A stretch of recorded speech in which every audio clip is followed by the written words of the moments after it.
Will from LADbible here. We're out in northern Tunisia with Russ Cook, aka the hardest geezer, to run the final leg of running the entirety of Africa.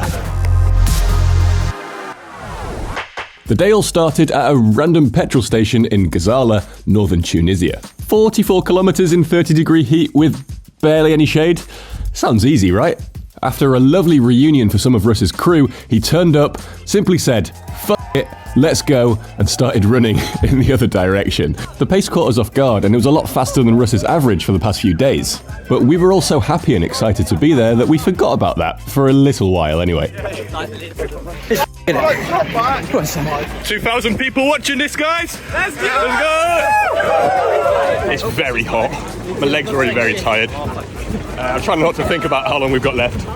There was a lovely moment where Russ's dad came and gave him a hug. It's beautiful out here though. Tunisia looks beautiful. Oh, watch out. Come on, man. My name's Danny and we're 5k deep. Going good, sort of. I'm Will, 5k deep, running with the hardest geezer in Tunisia.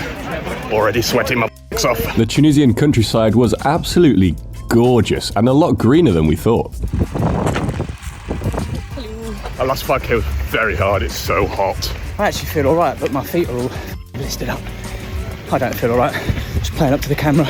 Rather naively, we didn't really check the gradient of the course beforehand, so there were loads of hills that took us pretty unaware, and they were pretty steep hills too.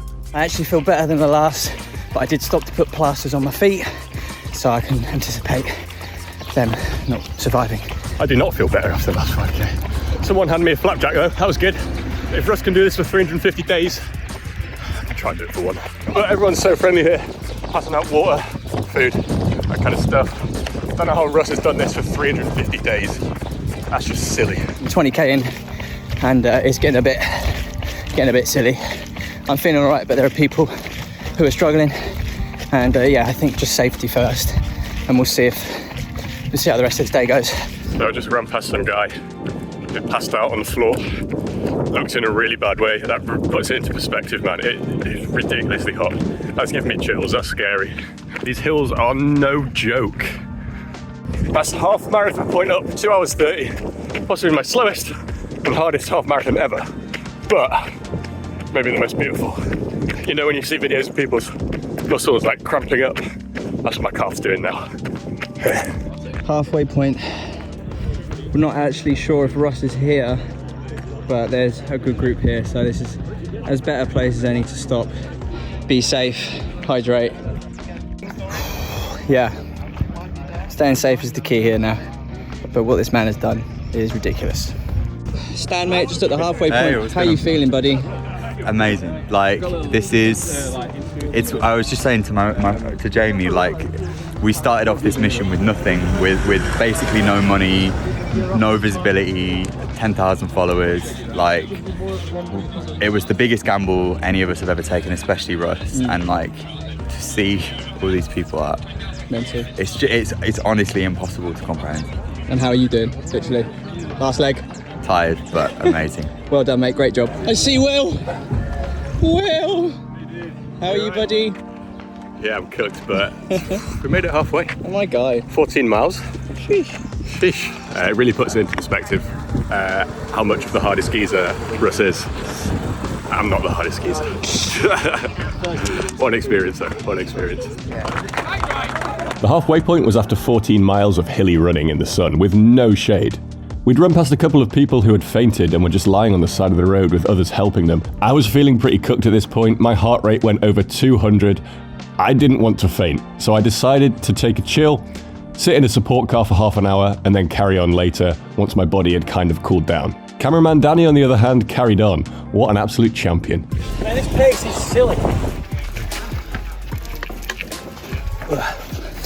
My mailman not just dropped the phone, and a very lovely local kid came and gave it to me. After about 5k of sitting in the car, my body was feeling a little bit better, I was feeling less faint, so I decided to brave the last 8 miles and try and catch up with Danny. Gets knocked down. He's back up again. Water from shop. Just gone through a nice shady bit. 11k to go. Apparently there's a meet point at 10k, so 1k off of that. Don't know whether I've missed them or not, but we will see. 35k deep, just navigated some mad terrain, but this is a joy sight. A pit stop. Everyone's here. I think I found them. Oh my god. I caught up with the pack for the last 10k, and after a little break, everyone was coming together as one big community. One person even had a boombox blasting out Robbie Williams tunes as well. The morale was really high, even though everyone was fatigued. Final stretch. I think my toenails just fallen off.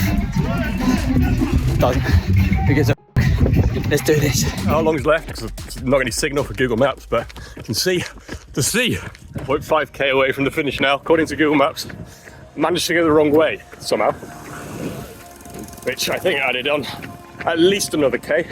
So I probably would have been finished by now when it go the wrong way. I think some of the boys might already be there. So excited to finish now. 10 more minutes or so maybe. As Russ was so excited to get to the finish line, he powered ahead, probably not even realizing how fast he was going. As Danny raced with the hardest geezer to the northernmost point of Africa, it was clear that this was more than just a race. This was a pilgrimage. This was accumulation of one man's gargantuan efforts over the last year. This was it, the final moment. Project Africa, the hardest geezer, a true British hero.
Long live the hardest geezer. Fuck me. What a man. Oh yeah, then about 10 or 15 minutes later, I managed to make it to the end myself. Look at the sweat stains on my cap, that's gross. Honestly, when I stopped at the halfway point, I felt like a failure. I really wanted to do the whole thing myself, and I completely got humbled. So I had a little bit of a moment to myself in the car, but running to the end here, it was really worth it. I still did 22 miles, Danny did the whole 28, and look what it meant to him. Literally been crying. What a melt.